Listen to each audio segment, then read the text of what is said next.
Hi friends, ಎಲ್ಲರೂ ಹೇಗಿದ್ದೀರಾ? ಎಲ್ಲರೂ ಚೆನ್ನಾಗಿದ್ರು ಅಂತ ಭಾವಿಸ್ತಾ ಇವತ್ತು ಒಂದು ಸ್ಪೆಷಲ್ ಆಗಿರುವಂಥ ಎಗ್ ಬುರ್ಜಿ ಮಾಡ್ತಾಯಿದ್ದೀನಿ ಚಪಾತಿ ಜೊತೆ. ಬನ್ನಿ ಹೇಗೆ ಬಂದಂತ ನೋಡೋಣ. ಮೊದಲಿಗೆ ಒಂದು ಸ್ಟವ್ ಮೇಲೆ ಒಂದು ಕಡಾಯಿ ಇಟ್ಟು ಅದಕ್ಕೆ ಇವಾಗ ಒಂದು 3 ರಿಂದ 4 ಟೇಬಲ್ ಸ್ಪೂನ್ ನಾನು ಎಣ್ಣೆನ ಹಾಕ್ತಾಯಿದ್ದೀನಿ. ಎಣ್ಣೆ ಕಾದ ನಂತರ 2 ಮೀಡಿಯಮ್ ಸೈಜು ಈರುಳ್ಳಿನ ತೊಗೊಂಡಿದ್ದೀನಿ. ಈರುಳ್ಳಿ ಸ್ವಲ್ಪ ದಪ್ಪ ಈರುಳ್ಳಿನ ನಾನು ತೊಗೊಂಡಿರೋದು. ಇವಾಗ ಅದನ್ನು ಕೂಡ ಕಟ್ ಮಾಡಿ ಹಾಕ್ತಾಯಿದ್ದೀನಿ.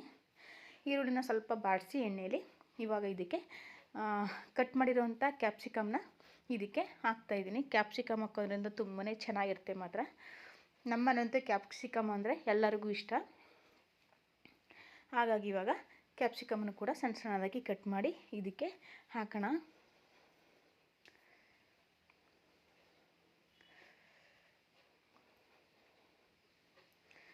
ಅದನ್ನು ಹಾಕಿದ್ಮೇಲೆ ಇವಾಗ ಸ್ವಲ್ಪ ಬಾಡಿಸಿ,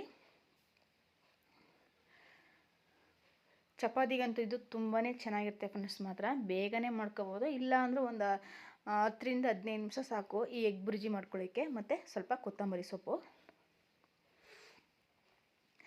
ಏನಪ್ಪ ಮಾಡೋದು ಇವಾಗ ತಿಂಡಿಗೆ ಅಂತ ಯೋಚನೆ ಮಾಡ್ತಿರ್ಬೇಕಾದ್ರೆ ಈ ಎಡ್ಡೆ ಹೊಳಿತು ಚಪಾತಿ ಜೊತೆ ಇದನ್ನು ಮಾಡೋಣ ಅಂತ. ಹಾಗಾಗಿ ಇದನ್ನು ಬೇಗನೆ ಮಾಡ್ತಾಯಿದ್ದೀನಿ. ಮತ್ತು ಒಂದು 1/4 ಟೇಬಲ್ ಸ್ಪೂನು ಅಡುಗೆ ಅರಿಶಿನ,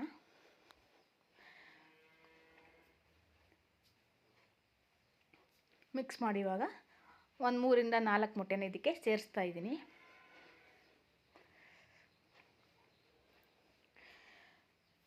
ಇದನ್ನು ಬಿಸಿ ರೈಸ್ ಜೊತೆನೂ ತಿನ್ಬೋದು. ತುಂಬಾ ಚೆನ್ನಾಗಿರುತ್ತೆ ಮಾತ್ರ ಎಗ್ ಬುರ್ಜಿ. ಈ ಥರ ನೀವು ಒಂದ್ಸಲ ಟ್ರೈ ಮಾಡಿ. ಮತ್ತೆ ಮಾಡ್ಕೋಬೇಕು ಅನಿಸ್ತಾ ಇರುತ್ತೆ. ಅಷ್ಟು ಚೆನ್ನಾಗಿ ಬರುತ್ತೆ. ಮಾತ್ರ ಬೇಗನೆ ಆಗೋಗುತ್ತೆ. ಇದನ್ನು ಊಟಕ್ಕೆ ಪಲ್ಯ ರೀತಿಯೂ ಯೂಸ್ ಮಾಡ್ಬೋದು. ತಿಳಿ ಸಾಂಬಾರು ಮಾಡಿಕೊಂಡ್ರೆ ತುಂಬಾ ಚೆನ್ನಾಗಿರುತ್ತೆ. ಯಾರು ಮೊಟ್ಟೆ ಇಷ್ಟಪಡಲ್ಲ ಮತ್ತು ಎಗ್ ಬುರ್ಜಿ ಮಾಡಿದ್ರೆ ತಿನ್ನಲ್ಲ ಅಂತಾರೆ, ಈ ಥರ ಕ್ಯಾಪ್ಸಿಕಮ್ ಎಲ್ಲ ಹಾಕಿ ಮಾಡಿದ್ರೆ ತುಂಬಾ ಇಷ್ಟಪಟ್ಟು ತಿಂತಾರೆ. ಇವಾಗ ಇದಕ್ಕೆ ಒಂದು ಅರ್ಧ ಟೇಬಲ್ ಸ್ಪೂನು ನಾನು ಇದಕ್ಕೆ ಗರಂ ಮಸಾಲನ ಹಾಕೋಣ.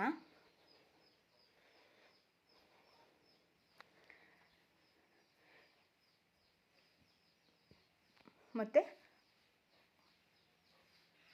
ಒಂದು ಅರ್ಧ ಟೇಬಲ್ ಸ್ಪೂನು ಮೊಟ್ಟೆ ಮಸಾಲ, ಮತ್ತು 1.5 ಟೇಬಲ್ ಸ್ಪೂನು ಚಿಲ್ಲಿ ಪೌಡರ್. ನಾನು ಹಸಿಮೆಣಸಿನ್ಕಾಯಿ ಏನೂ ಹಾಕಿಲ್ಲ, ಹಾಗಾಗಿ ನಾನು ಚಿಲ್ಲಿ ಪೌಡರ್ನೇ 1.5 ಟೇಬಲ್ ಸ್ಪೂನ್ ಹಾಕೋತಾ ಇದ್ದೀನಿ.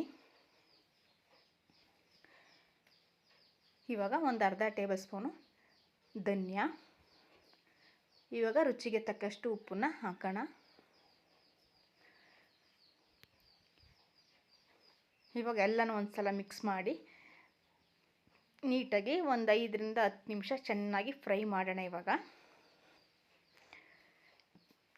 ಕ್ಯಾಪ್ಸಿಕಮು ಮತ್ತು ಮೊಟ್ಟೆ ಎಲ್ಲ ಚೆನ್ನಾಗಿ ಮಸಾಲೆ ಎಲ್ಲ ಹಿಡಿಬೇಕು ನಾವು ಹಾಕಿರುವಂಥ ಸ್ಪೈಸಸ್ಸು.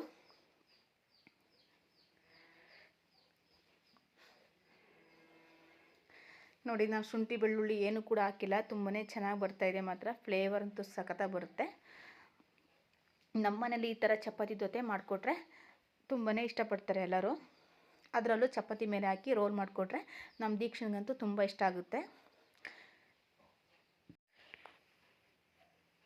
ಈ ಎಗ್ ಬುರ್ಜಿನ ಬ್ರೆಡ್ನ ರೋಸ್ಟ್ ಮಾಡಿಕೊಂಡು ಅದ್ರ ಮೇಲೂ ಕೂಡ ಹಾಕ್ಕೊಂಡು ಮಕ್ಕಳಿಗೆ ಸ್ಕೂಲಿಂದ ಬಂದ ತಕ್ಷಣ ಸ್ನ್ಯಾಕ್ಸ್ ರೀತಿ ಕೊಡ್ಬೋದು. ತುಂಬಾ ಇಷ್ಟಪಟ್ಟು ತಿಂತಾರೆ.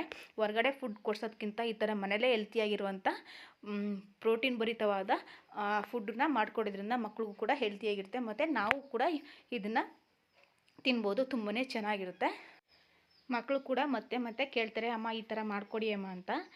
ಅಷ್ಟು ಚೆನ್ನಾಗಿರುತ್ತೆ ಫ್ರೆಂಡ್ಸ್. ಮಾತ್ರ ಬ್ರೆಡ್ ರೋಸ್ಟ್ ಮಾಡಿ ಈ ಥರ ಮಾಡ್ಕೊಳ್ಳೋದ್ರಿಂದ ನೋಡಿ, ಇವಾಗ ಚಪಾತಿ ಜೊತೆ ರೆಡಿಯಾಗಿದೆ. ಇವಾಗ ಬಿಸಿ ಬಿಸಿಯಾದ ಚಪಾತಿ ರೆಡಿಯಾಗಿದೆ. ಮತ್ತು ಎಗ್ ಬುರ್ಜಿನೂ ಕೂಡ ಚೆನ್ನಾಗಿ ಬಂದಿದೆ. ನೋಡಿ, ಸ್ಪೈಸಿ ಆಗಿರುವಂಥ ಎಗ್ ಬುರ್ಜಿ ರೆಡಿಯಾಗಿದೆ. ಫ್ರೆಂಡ್ಸ್, ಈ ರೆಸಿಪಿ ಇಷ್ಟ ಆದರೆ ಲೈಕ್ ಮಾಡಿ, ಶೇರ್ ಮಾಡಿ, ಕಮೆಂಟ್ ಮಾಡಿ, ಮತ್ತು ಸಬ್ಸ್ಕ್ರೈಬ್ ಮಾಡೋದನ್ನ ಮರಿಬೇಡಿ. ಮತ್ತೆ ನಾಳೆ ಇನ್ನೊಂದು ವಿಡಿಯೋ ಜೊತೆ ಸಿಗೋಣ. ಅಲ್ಲಿ ತನಕ ಟೇಕ್ ಕೇರ್, ಬಾಯ್.